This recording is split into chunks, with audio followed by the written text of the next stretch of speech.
Do you want to read it? No. There were once 3 brothers who were travelling along a lonely, winding road at twilight. In time, the brothers reached a river too treacherous to pass.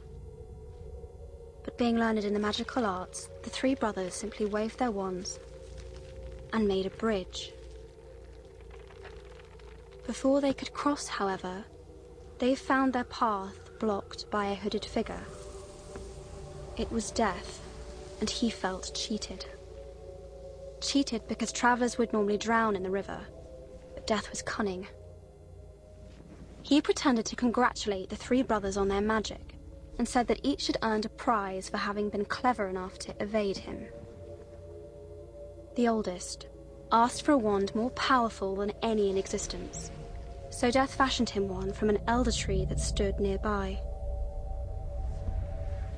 The second brother decided he wanted to humiliate Death even further, and asked for the power to recall loved ones from the grave.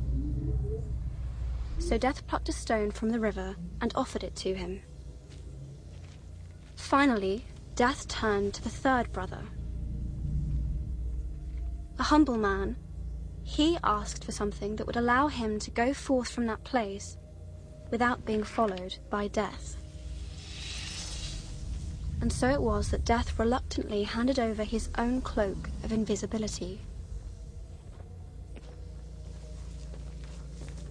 The first brother travelled to a distant village, where with the elder wand in hand, he killed a wizard with whom he had once quarrelled. Drunk with the power that the elder wand had given him, he bragged of his invincibility.